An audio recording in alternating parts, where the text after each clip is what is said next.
बिस्मिल्लाहिर्रहमानिर्रहीम। Physics maths house में खुशामदीद students. इस वाली वीडियो में मैं आप लोगों के लिए एक ज़बरदस्त ट्रिक लेके आया हूँ जो कि इंशाल्लाह 1000% जो है वर्क करेगी। बहुत आसान ट्रिक है। किस चीज़ की ट्रिक आप लोगों को पता है कि आप लोगों के पेपर में, इंग्लिश के पेपर में ख़ास तौर पे एक दो क्वेश्चन जो होते हैं वो लाजमी प्रेपोजिशंस के आते हैं। इसके अलावा आप लोगों का वैसे भी आप लोगों ने किसी जॉब के लिए अप्लाई करना हो तो इंग्लिश वाले पोर्शन में जो है प्रेपोजिशंस हैं उनके क्वेश्चन 3-4 MCQ जो होते हैं वो लाजमी आते हैं। तो इसमें सबसे ज़्यादा जो कंफ्यूज करती हैं एमसीक्यूज़ वो होती हैं एमसीक्यूज़, उसमें जो प्रेपोजिशन इन, ऑन और एट जो है ये बहुत इसमें जो है ना मसला होता है कि इन कहाँ पे आएगा, ऑन कहाँ पे आएगा और ऐड कहाँ पे आएगा। तो इस वाली वीडियो में मैं आप लोगों के लिए जो ये जो तीन प्रेपोजिशन हैं इन, ऑन और ऐड, इनकी एक बहुत ज़बरदस्त ट्रिक लेके आया हूँ जो कि बहुत आसान है।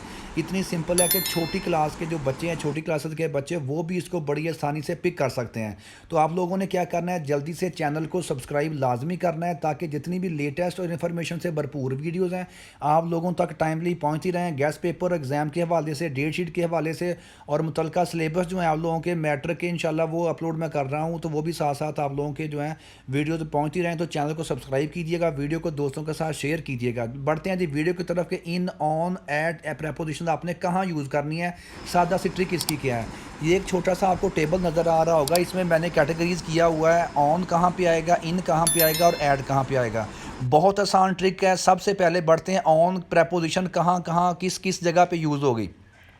तो ऑन के बारे में आप लोगों को जहन में रखिएगा कि डेज़ और डेट्स के ऊपर जो है ये ऑन आपने यूज़ करनी है। किसी भी दिन का जिक्र हो, किसी भी दिन का जिक्र हो, उसके बाद या कोई किसी ख़ास डेट का जिक्र हो तो वहाँ पे हर हाल में ऑन प्रेपोजिशन आपने यूज़ करनी है। एग्जांपल दे रहा हूँ आपको। For example on Tuesday, on Saturday, इसी तरीके से ऑन 5 अप्रैल, यानी कि डे का जिक्र हो या फिर उसके बाद किसी डेट का जिक्र हो, किसी तारीख का जिक्र हो। जैसे 5 अप्रैल की एग्जांपल है, ऑन 5 अप्रैल आएगा। उसके बाद ऑन 12 मार्च 2019 2020 ऑन, यानी कि डेट, ठीक हो गया। डेट, कोई मखसूस डेट का जिक्र हो तो उसके उसमें शुरू में ऑन प्रेपोजिशन यूज़ करनी है आपने।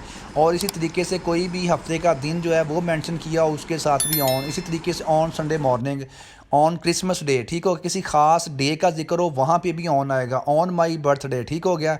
ये एग्जांपल्स हैं ऑन की, बहुत आसान है। आपने ज़हन में क्या रखना है, जहाँ पे भी जिस सेंटेंस में डे, किसी डे का, किसी दिन का जिक्र हो या किसी ख़ास तारीख का जिक्र हो वहाँ पे हमने यूज़ करना है जी ऑन प्रेपोजिशन यूज़ करनी है। उसके बाद आते हैं इन प्रेपोजिशन आप लोगों ने कहाँ यूज़ करनी है। इनके बारे में ये कि लॉन्गर पीरियड के लिए ये यूज़ होती है यहाँ पे, यानी कि वक्फा जो है सालों में आ जाए, ठीक हो गया। सालों में अगर वक्फा आ जाए तो उसमें आप लोगों ने जो है इन प्रेपोजिशन यूज़ करनी है। फॉर एग्जांपल इन 2010, यानी कि 2010 की कोई बात हो पास्ट की तो उसमें इन आएगा। इसी तरीके से इन 18th सेंचुरी, यानी कि 16वीं 17वीं 18वीं सेंचुरी के लिए बैक में पास्ट में बात हो तो उसमें इन आएगा। इसी तरीके से in the late 1980s 1960s, इसमें लेट यानी कि लॉन्गर पीरियड, बड़े वक्फा हो, वक्फा जब बड़ा हो, बड़े टाइम पीरियड का जिक्र हो तो आप लोगों ने इन यूज़ करना है। इसी तरीके से इन द नेक्स्ट सेंचुरी, अगली सदी में, ठीक हो गया।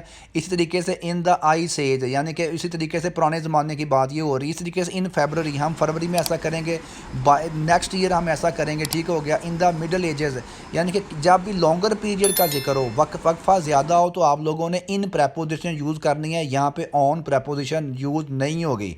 उसके बाद बढ़ते हैं जी ऐड प्रेपोजिशन आप लोगों ने कहाँ पे यूज़ करनी है। ऐड, इसका आपने ज़हन में ये फार्मूला ज़हन बैठाना, the time of the day, यानी कि किसी ख़ास दिन के किसी हिस्से का जिक्र हो तो वहाँ पे आपने ऐड प्रेपोजिशन यूज़ करनी है। फॉर एग्जांपल जो है आप लोगों का in the time of day, दिन के किसी, फॉर एग्जांपल एट सनसेट, यानी कि तलुए गुरूब आफ्ताब के वक़्त, एट सनराइज़, तलुए आफ्ताब के वक़्त का जब जिक्र हो एट हमने यूज़ करनी है। इस तरीके से एट बेड टाइम, सोने के वक़्त के लिए एट नून दोपहर में, एट डिनर टाइम रात के खाने के वक़्त, एट मिडनाइट रात के वक़्त, एट 11:30 PM, ठीक हो गया। रात के, दिन के किसी भी हिस्से का जिक्र हो, दिन के हिस्से का या रात के हिस्से का, तो वहाँ पे प्रेपोजिशन आप लोगों ने कौन सी यूज़ करनी है, एट। बहुत ज़बरदस्त ट्रिक है। इसमें ये एग्जांपल जो है ये 5-6 मैंने एग्जांपल दी हुई हैं। आपने जो ज़हन में ट्रिक रखनी है वो सिर्फ ये है कि ऑन उस जगह पे आएगा जब किसी दिन का या किसी तारीख का जिक्र हो, वहाँ पे प्रेपोजिशन आपने ऑन यूज़ करनी है। कन्फर्म हो गया उनके बारे में। उसके बाद दोबारा से इन लॉन्गर पीरियड के लिए जब वक्फा थोड़ा सा बढ़ा दिया जाए, यानी कि अगले साल की बात हो, पिछले साल की बात हो, या पिछली सदियों की बात हो, या आने वाले सदियों की, आने वाले टाइम की, लेकिन टाइम होना चाहिए लॉन्गर पीरियड में, ठीक हो गया। बड़ा वक्फा हो तो उसमें इन आप लोगों को यूज़ करोगे प्रेपोजिशन।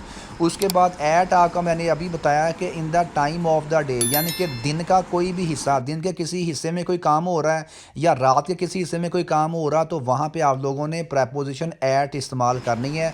बहुत आसान ट्रिक है, आपने सिर्फ ऑन, इन और एट का यूज़ आपने ज़हन में रखना है, कहाँ कहाँ पे ये यूज़ होना है, ठीक हो गया। ये बहुत आसान सी ट्रिक है। इंशाल्लाह उम्मीद करता हूँ कि ये ट्रिक अगर आप यूज़ करोगे तो आप किसी भी किस्म की प्रेपोजिशन इन, ऑन और ऐड के बारे में कन्फ्यूजन आपकी ज़रा भी नहीं रहेगी। आप लोग पेपर में इंशाल्लाह इनको बड़ी आसानी से सॉल्व कर लोगे।